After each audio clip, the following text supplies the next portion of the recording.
presented by Rajaji Films.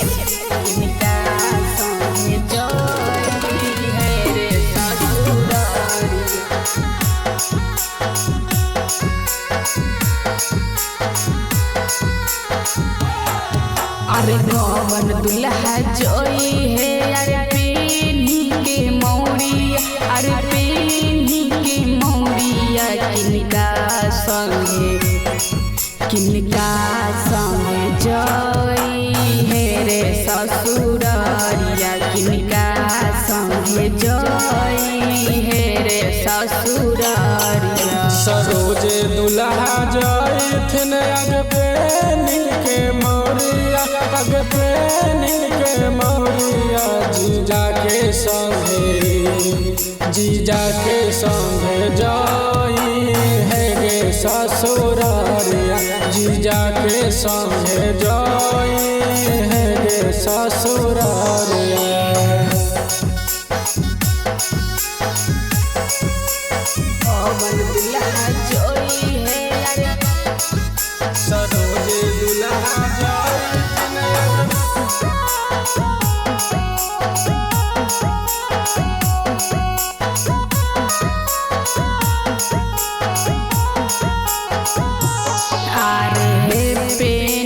मौरिया करती कौवन अनुरोध, कौवन जीजा लेके जैथिन दुल्हा के गोद। आगे विकास सनोजे भैया करथिन अनुरोध, सोनी संतोष जीजा ले जैथिन दुल्हा के गोद। अरे कौवन पापा करी है, अरे समधी से मिलन माया, अरे समधी से मिलन माया, किनकर सुनर लगी है रे आंगना माँ, किनकर सुनर लगी है रे आंगना माँ। सरोजे दुल्हा के पापा करथिन समधी से मिलाना, अग समधी से मिलाना, दुल्हन के सुंदर लागा गे आंगन, दुल्हन के सुंदर लागा गे आंगन।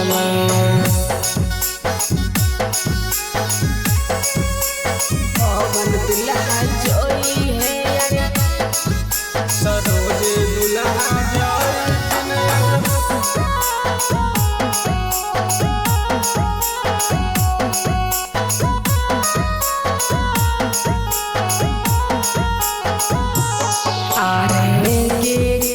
टीका चंदन मौरिया सहित के सब बतैथिन जय माला पर विध।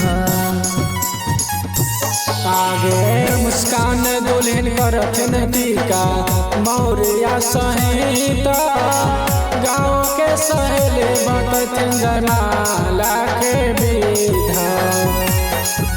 अरे कौवन दुल्हा के लगतै, अरे कोहबर में मानमा, अरे कोहबर में मानमा, कौवन पापा करथिन बेटी दानमा, कौवन पापा करथिन बेटी दानमा। सरोजे दुल्हा के लागत आगे कोहबर में मानामा, आगे कोहबर में मानामा, बेटी के पापा करथिन कन्यादानमा, बेटी के पापा करथिन कन्यादानमा।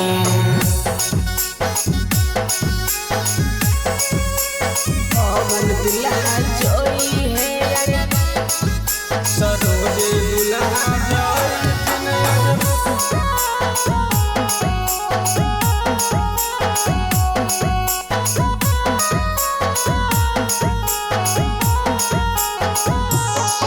रे कौवन गवैया गावल शादी वाला गानमा, कहमा के दुल्हा जतै दुल्हन के अंगना आगे रौना विरूपसना गाबै शादी वाला गाना गोपालपुर के दुल्हा जैतै दुल्हन के आंगना। अरे केकर खुश रहतै यार घरबा अंगनमा यार घरबा अंगनमा कवन भैंसु चढ़ाए रे गहनमा कवन भैंसु चढ़ाए रे गहना। आगे दूल्हा के खुश रहतै घरबा आंगनमा आगे घरबा आंगनमा बड़का भैंसु चढ़ाए नगे गहनमा बड़का भैंसु चढ़ाए नगे गहनमा। Raja ji recording studio Paharpur Raghopur waste.